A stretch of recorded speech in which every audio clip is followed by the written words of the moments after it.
الواقعہ نام، پہلی ہی آیت کے لفظ الواقعہ کو اس سورت کا نام قرار دیا گیا ہے۔ زمانہ نزول، حضرت عبداللہ بن عباس نے سورتوں کی جو ترتیب نزول بیان کی ہے، اس میں وہ فرماتے ہیں کہ پہلے سورہ طٰہٰ نازل ہوئی، پھر الواقعہ اور اس کے بعد الشعراء، الاتقان للسیوطی، یہی ترتیب اکرمہ نے بھی بیان کی ہے۔ اس کی تائید اس قصے سے بھی ہوتی ہے جو حضرت عمر رضی اللہ عنہ کے ایمان لانے کے بارے میں ابن ہشام نے ابن اسحاق سے نقل کیا ہے۔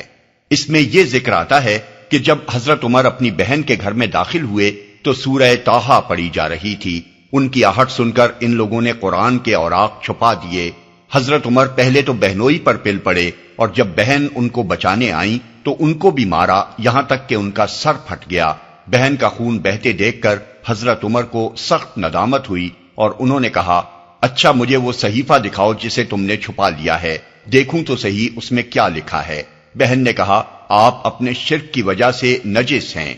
اس صحیفے کو صرف طاہر آدمی ہی ہاتھ لگا سکتا ہے۔ چنانچہ حضرت عمر نے اٹھ کر غسل کیا اور پھر اس صحیفے کو لے کر پڑھا۔ اس سے معلوم ہوا کہ اس وقت سورہ واقعہ نازل ہو چکی تھی، کیونکہ اسی میں آیت لا یمسہ الا المطہرون وارد ہوئی ہے، اور یہ تاریخی طور پر ثابت ہے کہ حضرت عمر ہجرت حبشہ کے بعد 5 نبوی میں ایمان لائے ہیں۔ موضوع اور مضمون، اس کا موضوع آخرت، توحید اور قرآن کے متعلق کفار مکہ کے شبہات کی تردید ہے۔ وہ سب سے زیادہ جس چیز کو ناقابل یقین قرار دیتے تھے وہ یہ تھی کہ کبھی قیامت برپا ہوگی جس میں زمین و آسمان کا سارا نظام درہم برہم ہو جائے گا، اور پھر تمام مرے ہوئے انسان دوبارہ جلا اٹھائے جائیں گے اور ان کا محاسبہ ہوگا، اور نیک انسان جنت کے باغوں میں رکھے جائیں گے اور گناہ گار انسان دوزخ میں ڈالے جائیں گے۔ ان کا کہنا یہ تھا کہ یہ سب خیالی باتیں ہیں جن کا عالم واقعہ میں پیش آنا غیر ممکن ہے۔ اس کے جواب میں فرمایا کہ جب وہ واقعہ پیش آ جائے گا اس وقت کوئی یہ جھوٹ بولنے والا نہ ہوگا کہ وہ پیش نہیں آیا ہے، نہ کسی کی یہ طاقت ہوگی کہ اسے آتے آتے روک دے یا واقعہ سے غیر واقعہ بنا دے۔ اس وقت لازماً تمام انسان 3 طبقات میں تقسیم ہو جائیں گے، ایک سابقین، دوسرے عام صالحین، تیسرے وہ لوگ جو آخرت کے منکر رہے اور مرتے دم تک کفر و شرک اور گناہ کبیرہ پر جمے رہے۔ ان تینوں طبقات کے ساتھ جو معاملہ ہوگا اسے تفصیل کے ساتھ آیت 7 سے 56 تک بیان کیا گیا ہے۔ اس کے بعد آیت 57 سے 74 تک اسلام کے ان دونوں بنیادی عقائد کی صداقت پر پے در پے دلائل دیے گئے ہیں جن کو ماننے سے کفار انکار کر رہے تھے، یعنی توحید اور آخرت۔ ان دلائل میں زمین و آسمان کی دوسری تمام چیزوں کو چھوڑ کر انسان کو خود اس کے اپنے وجود کی طرف اور اس غذا کی طرف جسے وہ کھاتا ہے، اور اس پانی کی طرف جسے وہ پیتا ہے، اور اس آگ کی طرف جس سے وہ اپنا کھانا پکاتا ہے توجہ دلائی گئی ہے، اور اسے اس سوال پر غور و فکر کی دعوت دی گئی ہے کہ تو جس خدا کے بنانے سے بنا ہے اور جس کے دیے ہوئے سامان زیست پر پل رہا ہے، اس کے مقابلے میں خود مختار ہونے یا اس کے سوا کسی اور کی بندگی بجا لانے کا آخر تجھے کیا حق ہے؟ اور اس کے متعلق تو نے یہ کیسے گمان کر لیا کہ وہ ایک دفعہ تجھے وجود میں لے آنے کے بعد ایسا عاجز و درماندہ ہو جاتا ہے کہ دوبارہ تجھ کو وجود میں لانا چاہے بھی تو نہیں لا سکتا۔ پھر آیت 75 سے 82 تک قرآن کے بارے میں ان کے شکوک کی تردید کی گئی ہے، اور ان کو یہ احساس دلایا گیا ہے کہ بد نصیبو، یہ عظیم الشان نعمت تمہارے پاس آئی ہے اور تم نے اپنا حصہ اس نعمت میں یہ رکھا ہے کہ اسے جھٹلاتے ہو اور اس سے فائدہ اٹھانے کے بجائے الٹی بے اعتنائی برتتے ہو۔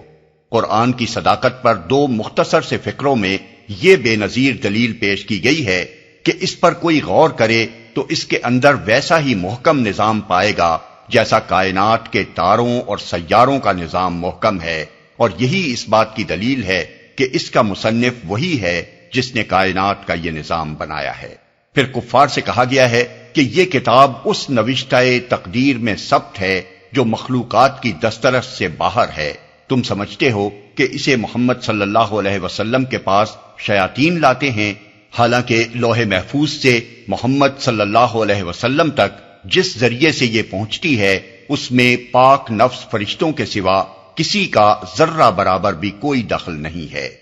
آخر میں انسان کو بتایا گیا ہے کہ تو کتنی ہی لنترانیاں ہانکے اور اپنی خود مختاری کے گھمنڈ میں کتنا ہی حقائق کی طرف سے اندھا ہو جائے، مگر موت کا وقت تیری آنکھیں کھول دینے کے لیے کافی ہے۔ اس وقت تو بالکل بے بس ہوتا ہے، اپنے ماں باپ کو نہیں بچا سکتا، اپنی اولاد کو نہیں بچا سکتا، اپنے پیروں اور پیشواؤں اور محبوب ترین لیڈروں کو نہیں بچا سکتا، سب تیری آنکھوں کے سامنے مرتے ہیں اور تو دیکھتا رہ جاتا ہے۔ اگر کوئی بالا تر طاقت تیرے اوپر فرما روا نہیں ہے اور تیرا یہ زعم درست ہے کہ دنیا میں بس تو ہی تو ہے، کوئی خدا نہیں ہے، تو کسی مرنے والے کی نکلتی ہوئی جان کو پلٹا کیوں نہیں لاتا؟ جس طرح تو اس معاملے میں بے بس ہے، اسی طرح خدا کے محاسبے اور اس کی جزا و سزا کو بھی روک دینا تیرے اختیار میں نہیں ہے۔ تو خواہ مانے یا نہ مانے، موت کے بعد ہر مرنے والا اپنا انجام دیکھ کر رہے گا۔